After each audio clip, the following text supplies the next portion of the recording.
Hi guys, welcome to another Chew and Chat, or Chat and Chew, I always forget which it is, but anyways, welcome.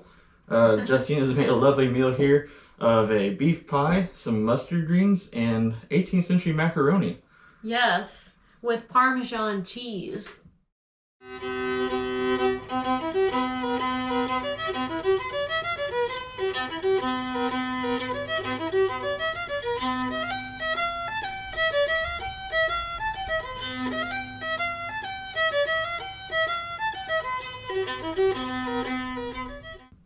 This one's actually from the early 19th century, but the formula hasn't changed for at least 50 years by this point. So you could also say it's 18th century. And they always use Parmesan cheese too for some reason. I guess it's a cheese that's easy to grate and it's been around for a very long time. I love cheese. We're going to dig into this right now. I already have a slice of pie on my plate. Yes. So how about you start off with your pie? Cut up a piece and put on your plate. All right. And I'll work over on this end. And I grated some extra parm here because we're going to need it. It's not like modern macaroni and cheese where the cheese is mixed all throughout it with a liquid cheese sauce that you usually find. This one, it just says to sprinkle the cheese on top of it and then toast it. So to make it more cheesy, for every single spoonful, I'm going to put more cheese on it. Mustard greens are pretty good. How come yours turned out so pretty? Mine's falling apart. Well, I really took my time cutting that slice. Elegantly, like a lady. I'm sure it tastes just as good. Mm-hmm. It smells delicious. It really does smell good. And that's surprising considering the ingredients in this pie. I mean, it's literally just meat and paste. You know what this reminds me of? The venison pie that you did back at Christmas. Still to this day, that is our favorite thing that we've ever made. And if you guys like to see this meal being made, please go over and visit Early American. That is Justine's channel. Thank you. That's where you can find the recipe and see it being made. Yes. Here we eat it, over there we cook it. Yep.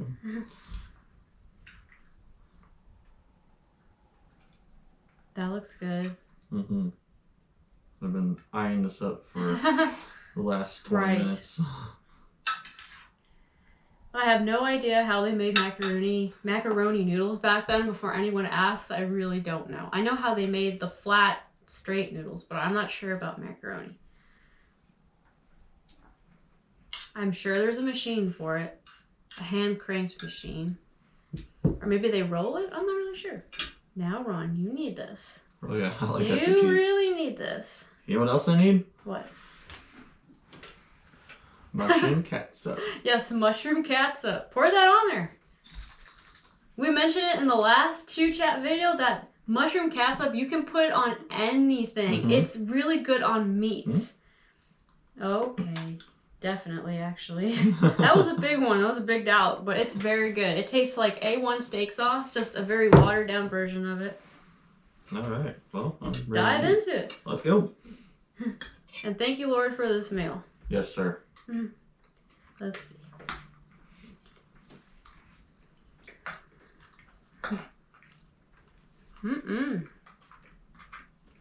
It's unique. It doesn't taste like modern macaroni and cheese, but it's still very good. It tastes like a pasta salad. You're right, it kind of does. Which is basically what macaroni and cheese is, but they call it mac and cheese for kids, probably. Or it's just... Well, nowadays it's called mac and cheese. Short for macaroni and cheese. Yeah. Back then it would have been macaroni cooked with cheese. So the name of it is very similar to what it is now. Isn't macaroni, though, the name of the noodle? Yeah. These are macaroni noodles. That's why they call it macaroni with cheese.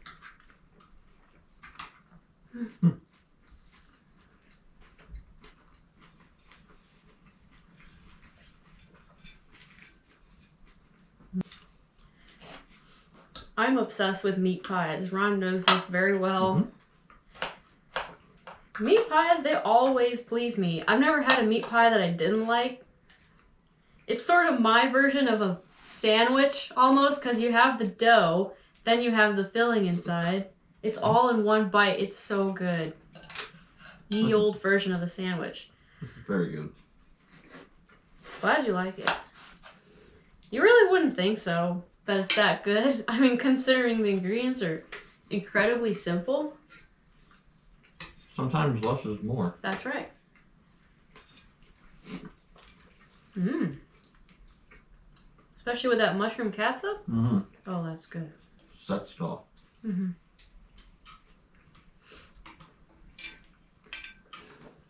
Wow. Some of that mushroom catsup got on my macaroni and cheese, and it's actually really good. Yeah. That stuff goes good with everything. It's like ranch. Right, it's like ranch. Mmm.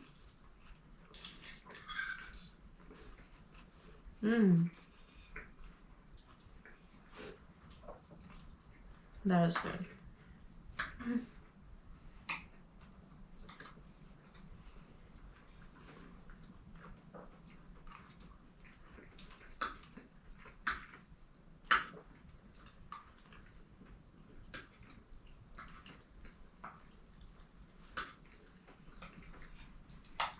I'm gonna put some cheese on my pie. Alright, that'd be good.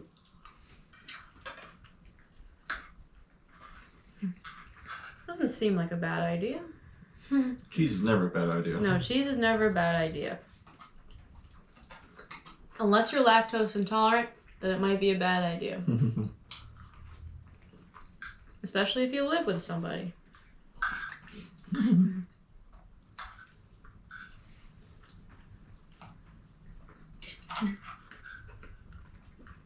And tell them how we got around the fact that we don't have an iron salamander. Oh. So, once again, if you go over to Early American and you watch the video, you'll see what I'm about to describe to you. So, salamanders is the way that they would broil something to get it browned on top, whether it be sugar, whether it be sugar or meringue, or to get browned on top of the pie. So we try to use that method to brown the Parmesan cheese on top of the pasta. But we don't have a salamander. We don't have a salamander. I don't know how much they cost. It's kind of one of those things where you just know they're expensive. Now, back then, they were just a long iron handle with a flat iron disc. And we don't have one of them. So I said, hey, let's stick the smallest lid that we got, that's cast iron, into the fire. So we let it sit in there for what, maybe half an hour? Right. We just forgot about it, actually. Right. We just put it in there the whole time we were cooking. And then I lifted up a log and I saw this neon red object in the fire. And it took a second to click in my mind. That was our cast iron lid. It turned neon red. We forgot about it. We forgot about it in there. But as soon as we took it out and figured out a way to hold it, it turned kind of dark, but it was still hot, so it still did its job. But, so improvise. Back then, people wouldn't improvise, especially out on the frontier like we are. You wouldn't have had all the luxuries of a fine kitchen. Right. So sometimes everyday objects, you had to use multiple uses with that object. Even outside of cooking, you would have made your own tools. Right. Whether it be something regular or something specialty, everything was custom.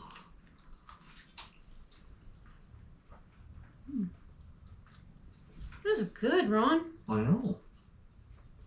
You would not think it's good, but it's good. I want to say you're beating me, but we might be tied. He always thinks eating is a competition. That's why he eats so fast. I tell him it's not a competition, just eat at your own pace. Well, I don't like you beating me. See, you're gonna eat too fast and then you're gonna get gas. And I don't do that, so I don't get the gas. It's all fun and games until nighttime comes and then all I hear is... Here we go. And then you start with the covers, you start fanning it as if I won't notice. I got a nose, Ron. These are lies. These are truths. Anyone out there who lives with someone who eats really fast, or maybe yourself, maybe you are that unfortunate individual, you will know that it can cause the gas. The winds. The turbulent winds. You should hear her sometimes. No.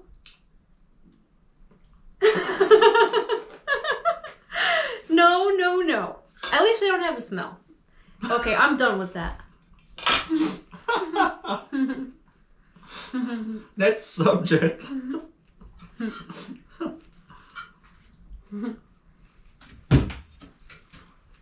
We're so glad y'all can join us for this. Thank you for being here. Hit that like button, by the way. Because I know whoever you are, I forget. Every time there's somebody in chat says, hey, hit that like button. It's like, Thank that's you. a good idea. Thank Thank you. you. Hopefully I beat you to it this time. Mm-hmm.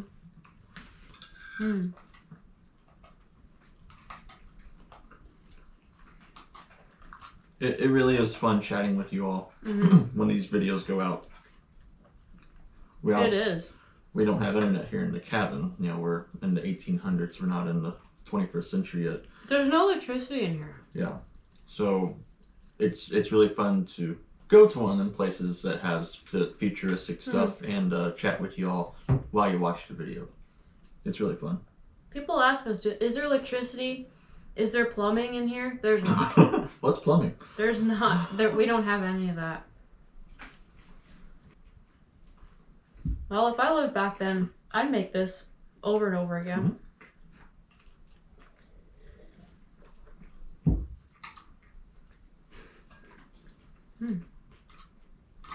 I love Parmesan cheese. I just love cheese. What's your favorite cheese?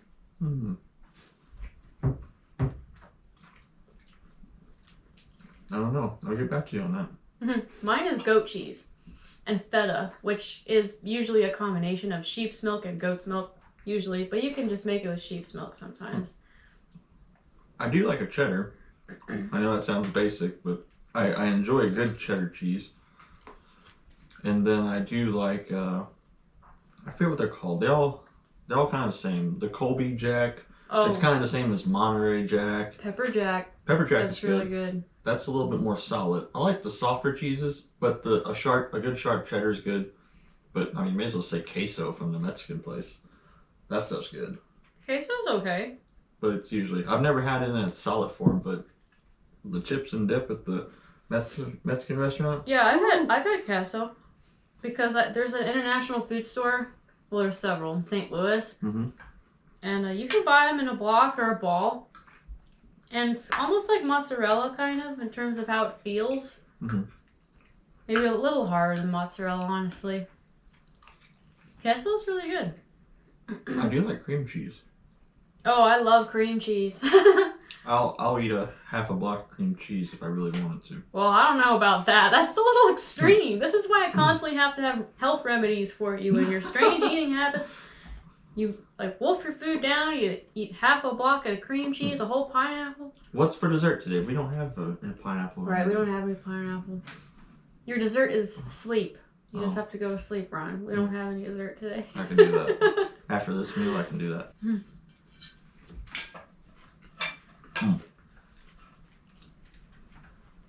I'm going in for round 2 of this.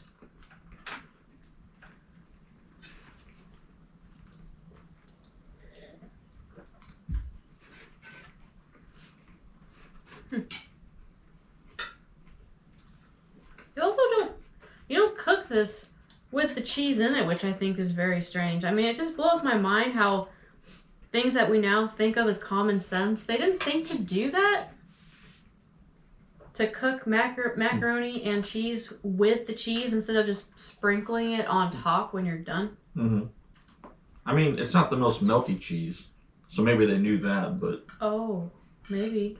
But it also might have destroyed their pan too. You know, when you make a grilled cheese or anything and it's, you know, spews out the side and it gets on the pan, it destroys your pan. You gotta like really scrub it off. It gets burnt, especially on a cast iron. Maybe that's why. They figured they already had a busy enough day and they didn't want to clean the pans. True. But then again, who knows? Right. It's hard to know some of those things. Not everything was written down. Oh, I'm sure there was one person that did it. Had it been. It's probably Ben Franklin. That guy did a lot of stuff. He was cool. He did everything. Could you pass me that mushroom catsup? Yes. Pulled out my boot here. Like it's a boot knife. Bottle of liquor. You put it in a brown paper bag. You get pulled over by the police. You take out a distinguished recipe from Geo Watkins. Oh, what is this, brandy? Mushroom ketchup? Sir, this surely cannot be. Oh, it is. Oh, I'm sorry, sir. I'm sorry for pulling you over. clearly this individual is mentally deranged. Just driving down the street with swinging a bottle of mushroom ketchup, but we would do that. And it surprisingly tastes good on this macaroni and cheese. It adds a salty boost that I can't quite explain. We're gonna need another bottle of this before long. Right. All right. Mm-hmm. And tell me what you think. Oh yeah. Really? It makes everything better. It does. But I got part of that Parmesan top that's toasted. Mm-hmm. So that with it, oh man. That's so good. It is good.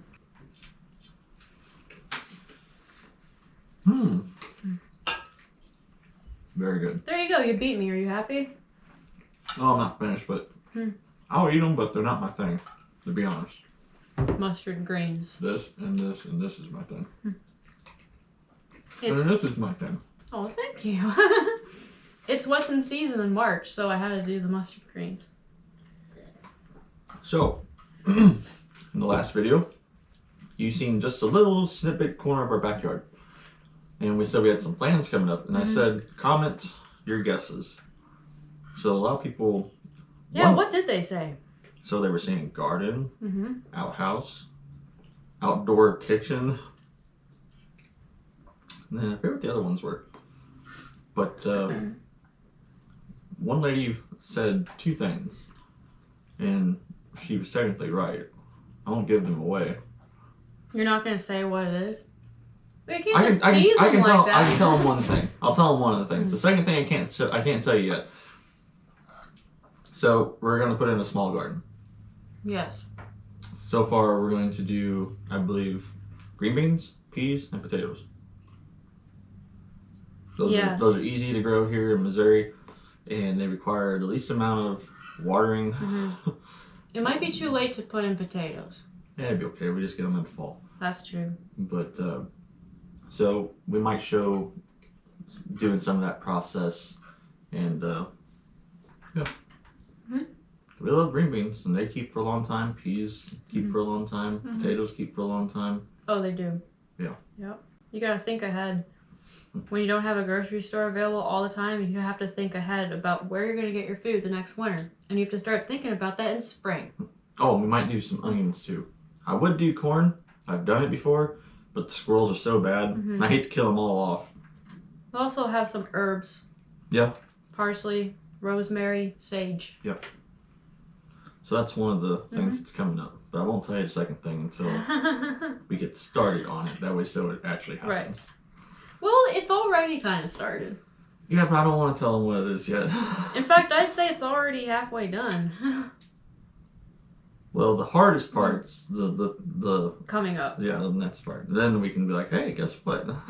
I know I'm not pregnant because there's always going to be someone out there that says, oh, the surprise is you're building a nursery? I don't know. I'm not sure.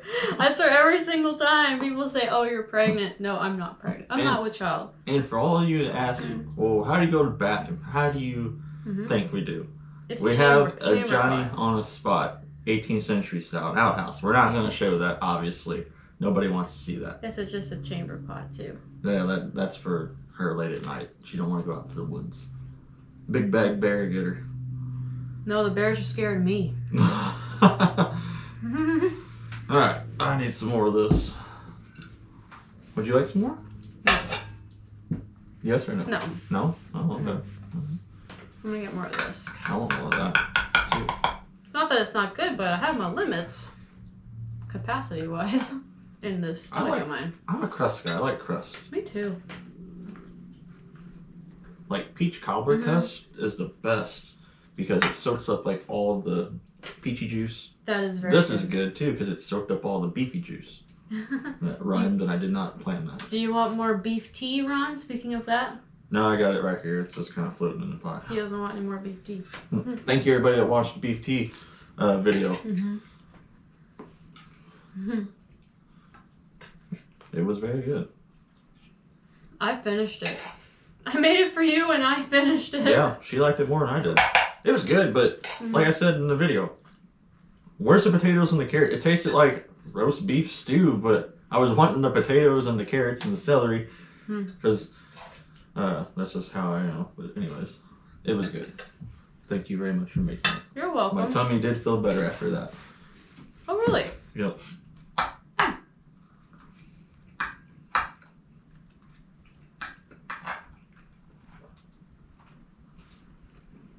I'm getting to be full. I'm halfway there. Wow. You are? Mm-hmm. You're eating so much. I'm really hungry. You were telling me that. It's really good.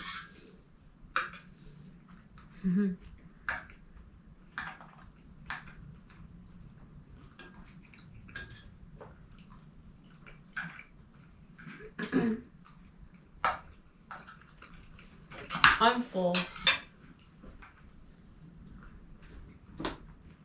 Full. I need beef tea.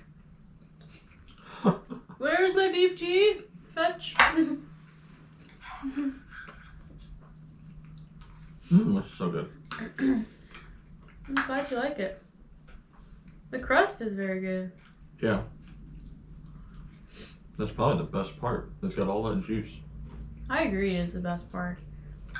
The reason why I don't put bottom crust on is that wasn't done back in the day for meat pies because it just gets soggy on the bottom. And even still today, it's unusual to find a meat pie that has a bottom crust unless it's one of those small, tiny pies that you hold in your hand, then obviously it does. Because I think it just gets soggy. That's why. I burped. What are your manners? Not here, apparently. We have a special guest over there and you're burping in front of him. I'm very sorry, Alfred. You all remember Alfred? Yes, Alfred Fig McMittens. He's gonna permanently stay with us. He has decided that he would like for us to be his foster family, so he has moved in with us and we're gonna take care of him. Yep.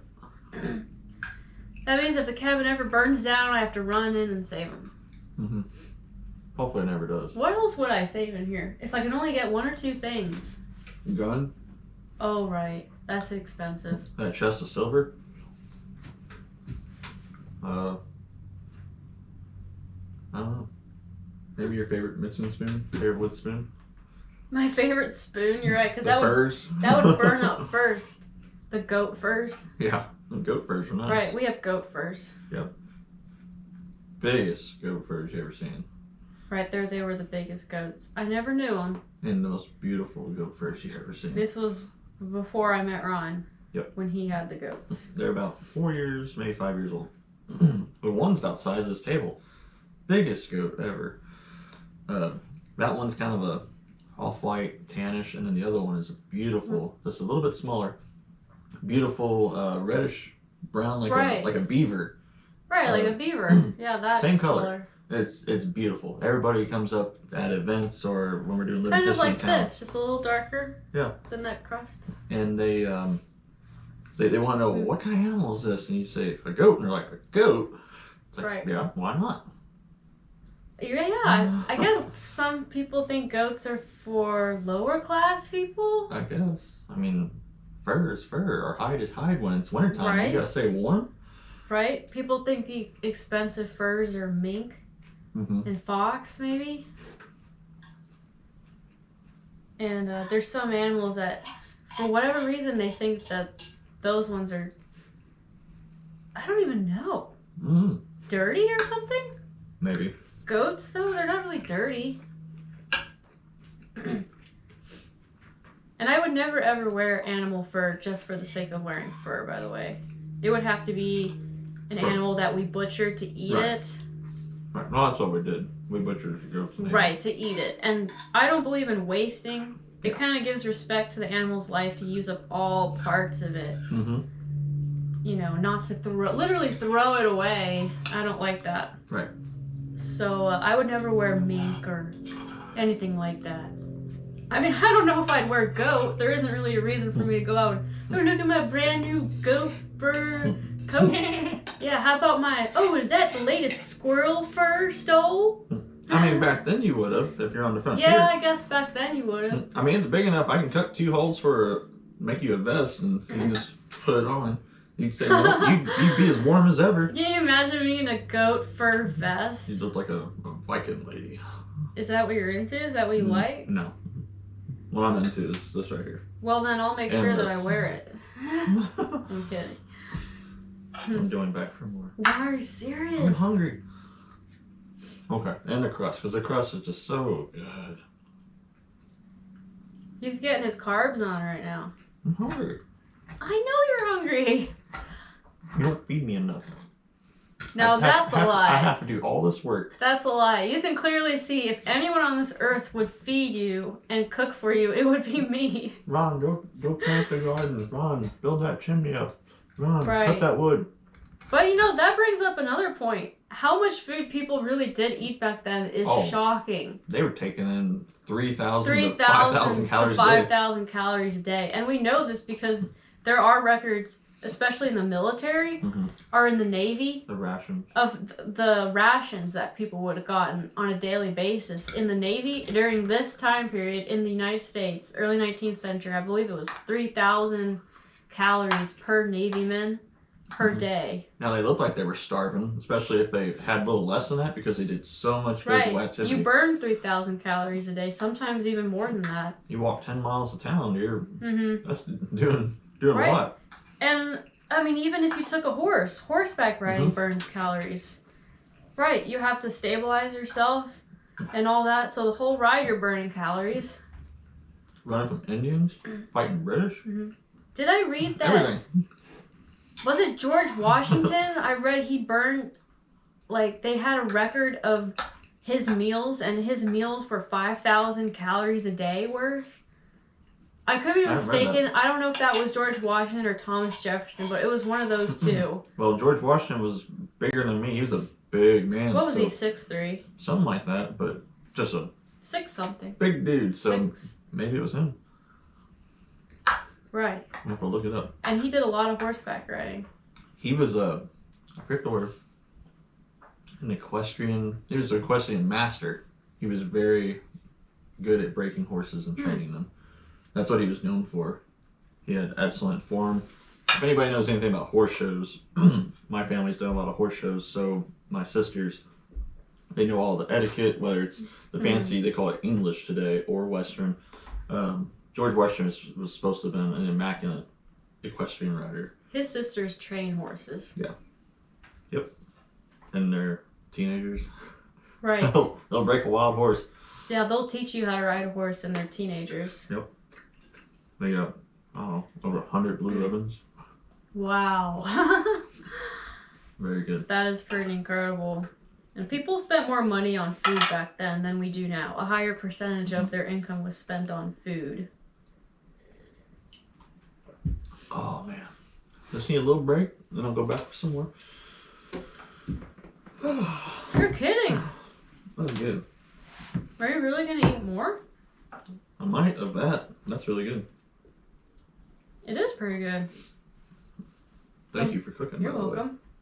Even though I don't cook enough for you, apparently. I'm getting my cheese on right now. You like cheese.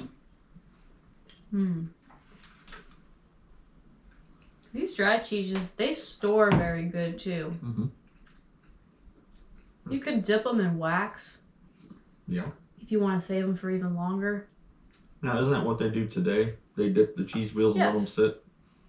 Yep, there are some cheeses that work with it, others don't. Especially really, really wet cheeses. But you dip it in wax, a certain kind of wax, and it seals it. It's better than plastic.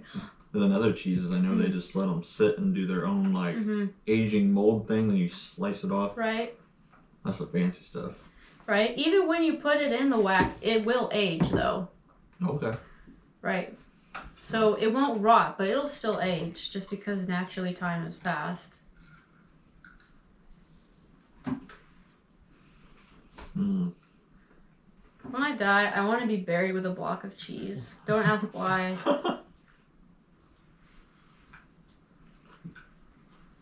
They would just make my spirit very happy.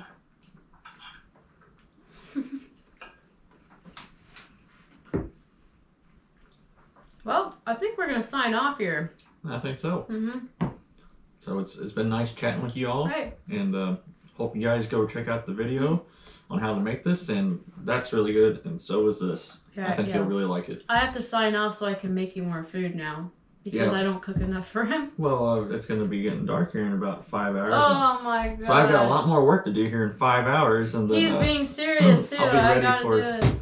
Be ready for dinner. Dinner. I want dessert tonight. Yeah, me too. But we can't always have what we want in this life, unfortunately. I want some oranges. I want something with orange. I'm craving citrus. I want oranges too. Just like that time that I woke up and I said, I want pound cake.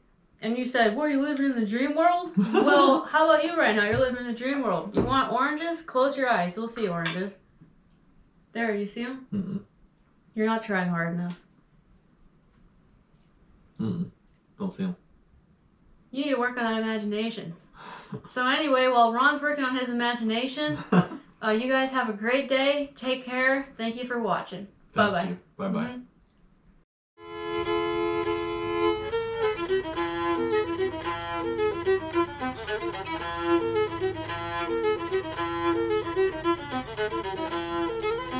This here's the best part. Oh, come on.